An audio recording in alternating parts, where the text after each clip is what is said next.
Hello YouTube, it's the True More 64 back with another video. Today I'm going to go over the 2003 story of Bionicle. This is going to be part 2 in this one I'm going to talk about the second half of 2003. And I did this so I could go into as much detail as possible without taking too much of your time. Now, I'm going to put up 2 disclaimers here. The first one is that someone... and my chair. Okay, there we go. As I was saying, the first one is that someone has done these types of videos, mainly Lord and Bionicles, and I'm going to give him credit for where credit is due. And I've actually watched them and watched them again in preparing these videos so I don't copy his versions word for word. I also found that in some places of his videos I couldn't understand them very good. Well, what he was saying, so I'm putting my versions up so it's more better to understand. Now, the second disclaimer is that I won't be showing any images and or animations or videos because of copyright. I know about Section 107 of the Copyright Act of 1976 that states that images and videos can be used for a fair use for purposes of criticism, and because I honestly don't know how to do that and I'm lazy at editing. Now, with all that being said, let's get right to the story, shall we? We start off when Jala is looking for Takua, who was hopping across lava to check out a stupid warning totem. That is a direct quote from Mask of Life.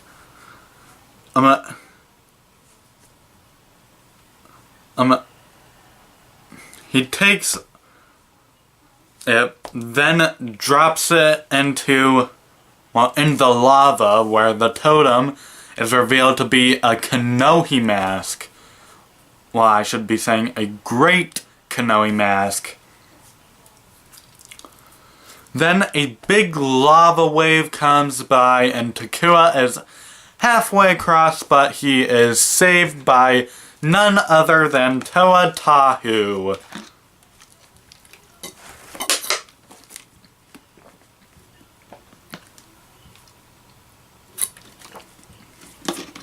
Man, I need to get some more water. Yeah, I'll do that. Next recording. Anyway. Jala and Takua tell Tahu about the mask, and he tells them to take it to Turaga Vikama after they win the Coley match.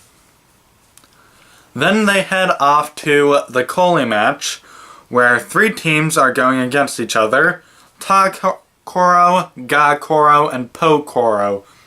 Gakoro wins. So after the 3 teams bow, the mask falls out of Jala's bag, and the mask shines all its light on Jala. It actually shines on Takua, but no one notices, which I think they should have. Everyone in the arena is surprised. Then they head to Takoro, and Turaga Nokama translates the inscription on the mask. It's revealed that this is the Avoki, the Mask of Light. 1 second.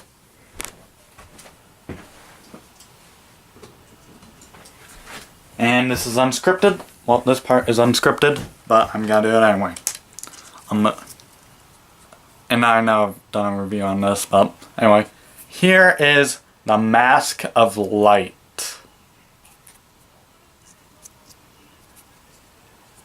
So, yeah, there it is. Anyway, and it is to be worn by a 7th Toa, and he must be found. And the prophecy states that the Mask of Light will bring light to the shadows and awaken Mata Nui. Direct quote from the movie.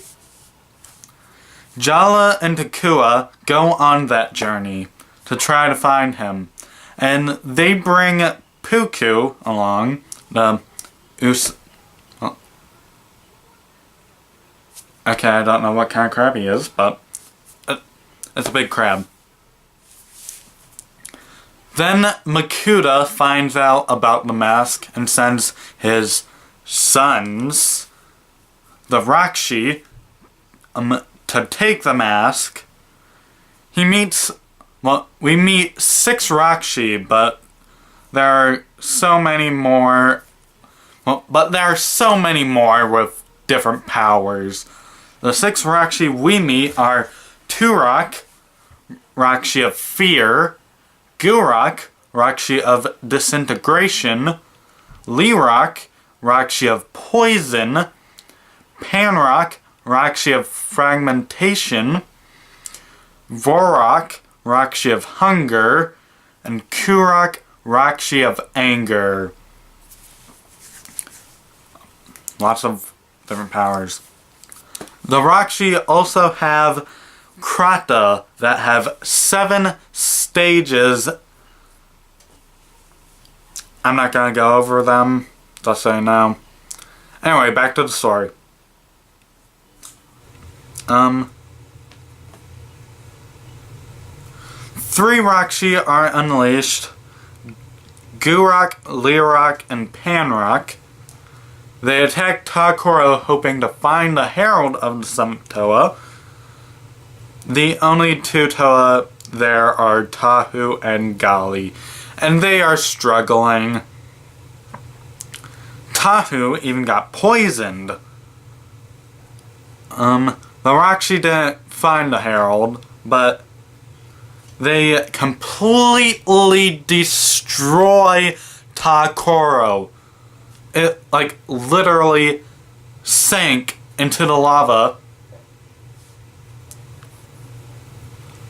So they at least get something out of it.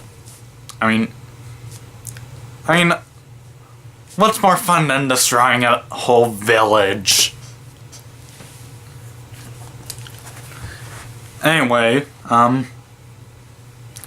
we then meet up with Jala and Takua, who are in Lirahi. They then get attacked by an ash bear. Jala tries to fight back by climbing a tree and jumping on it, but that's no help. So Leo comes in and traps the bear in like this string trap that's kind of like hanging off a tree. So yeah. Anyway,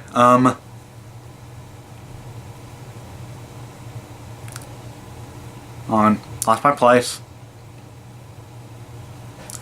He then lets her go and joins with Jala and Takua, and instead of foot walking, they go air flying.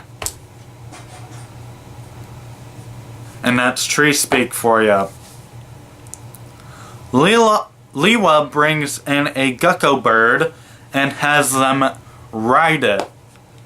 They then fly to Kauwahi, leaving Puku behind. There goes my chair. Sorry about this. There. Say. Okay, anyway.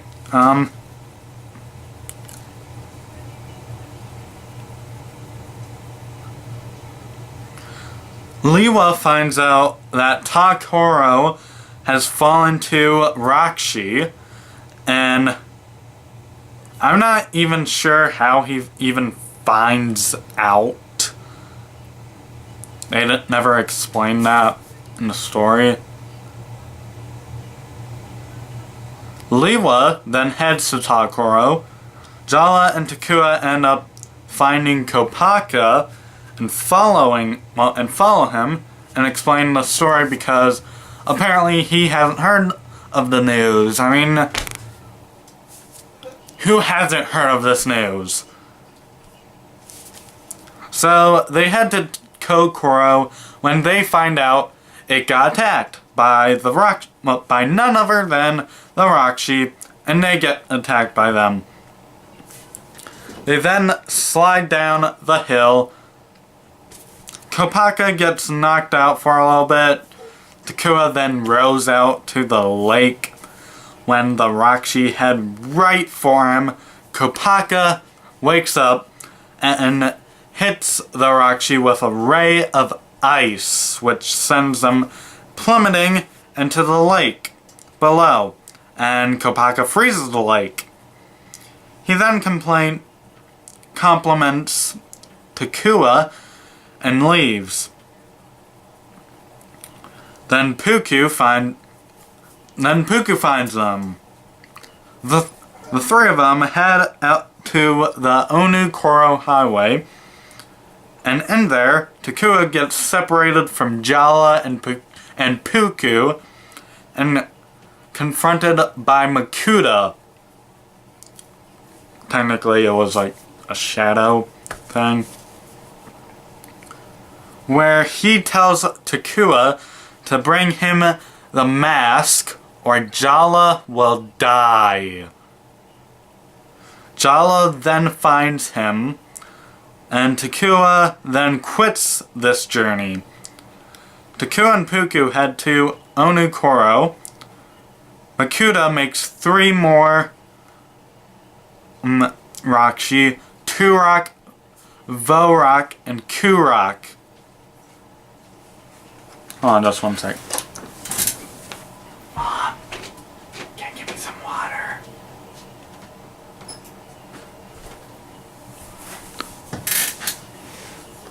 Sorry about that. I had to get some water. It's coming. So if there's an interruption in this video, then it's just me getting water. Anyway, at Onukoro, Pohatu tells everyone that the Mask of Light has been found.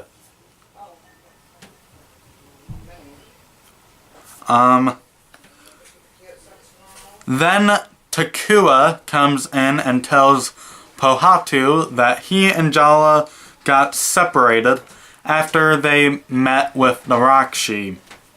Then the Rakshi appear. How convenient. Kind of.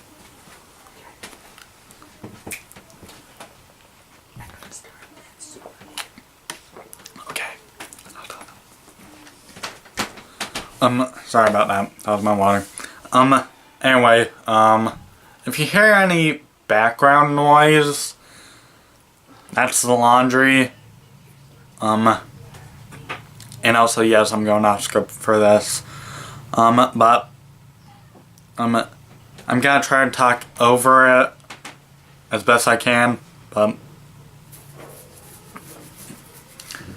just know that it's the laundry. Sorry. That's okay. I'm telling them right now. Anyway, back onto the script.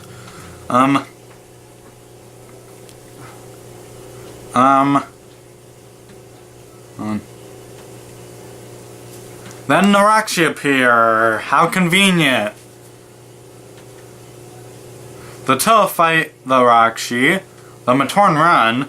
Takura tries to fight back but fails. Tahu comes in and defends Takua but fails. Liwa flies in, grabbing Takua and Puku, chanting, Wind fly.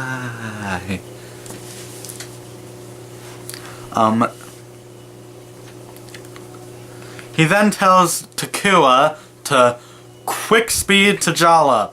Warn him. That's a direct quote from the movie. Takua escapes Onukoro. Tahu gets filled with anger and attacks his fellow Toa. And also that's kind of a combination with the poison. Gali distracts him with a water blast. And Kopaka freezes him. They bring him to safety. Onua brings the roof down on Rakshi, as well as bringing the roof down on them as well. Meanwhile, Gali, Liwa, and Kopaka try to heal Tahu, which they do. Meanwhile, Takua finds Jala and warns him about the Rakshi, and then that they want the Herald, not the mask. Excuse me 1 minute. Need some more water.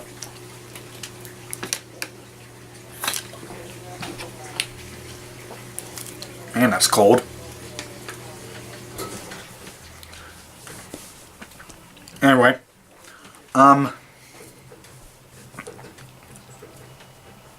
okay, where was I? They then head to Kininui, where they meet all 6 Rakshi. By the way, they could have just taken a straight line to Kininui. They didn't have to go all around the island just to get to Kininui. I don't even know why they put that in the movie. Anyway.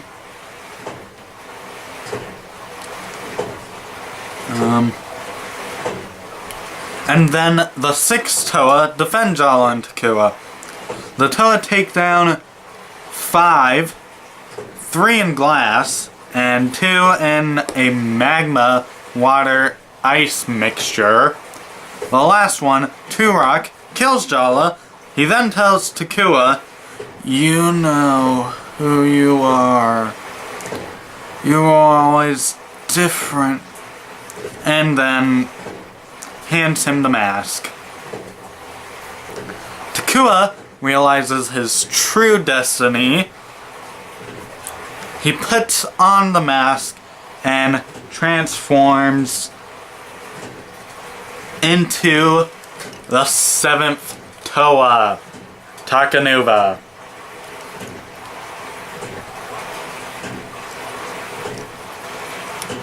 So, anyway,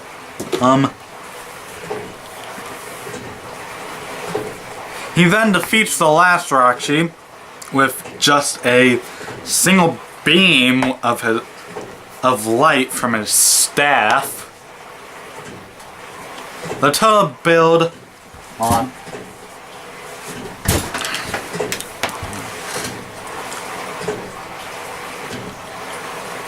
the Usanui into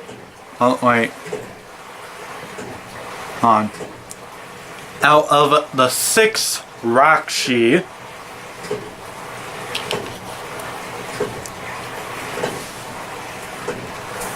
Takanuva places the Krata into one of the pouches of the vehicles.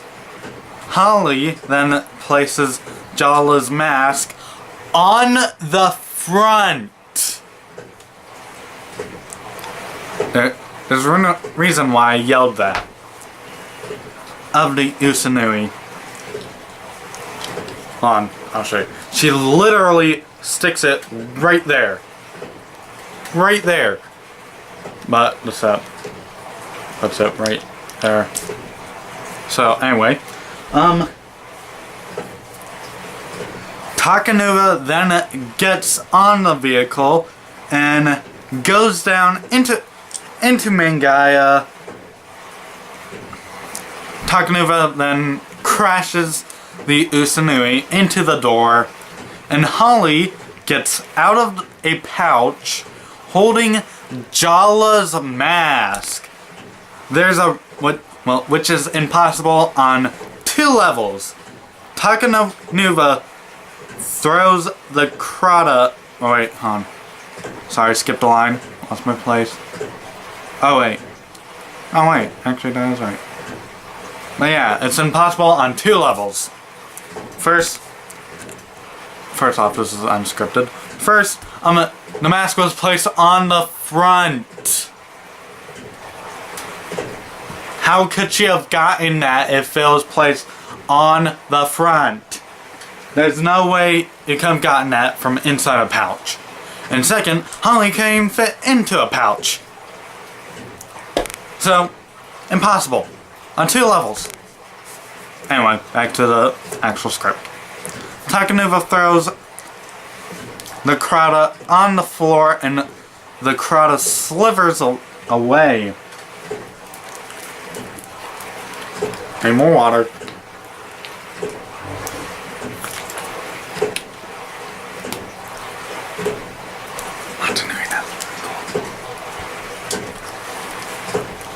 Anyway, back to the script.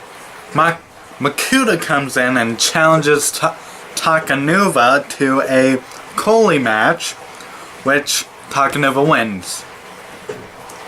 But Makuta awakes after that final blow and says that he will protect Matanui from him. So Takanuva jumps onto Makuta and switches their masks. And they fall into a pit of energized protodermis. But when they came out, they become Takatanuva. I would show you that, but I don't want to rebuild my set. So, anyway, moving on. He opens the gate and gives life to Jala's mask, only to be crushed by the gate. The Mask of Light appears at everyone's feet. Then Vikama has Holly and Jala stepping on these floor tiles and places the mask on the middle floor tile. And that apparently brings him back to life. Then we get a glimpse of next year's location, and we find out that the Toa Nuva were not the first Toa. All leading into next year's story. So that ends that's the end of 2003. Join me next time when we explore the city of Metru Nui and all the dangers. Danger in this city. And we also meet a new Toa team. Now that's basically it, so please leave a like, comment, and subscribe. Well, comment your thoughts on this year and subscribe, and I'll see you guys next time. Later.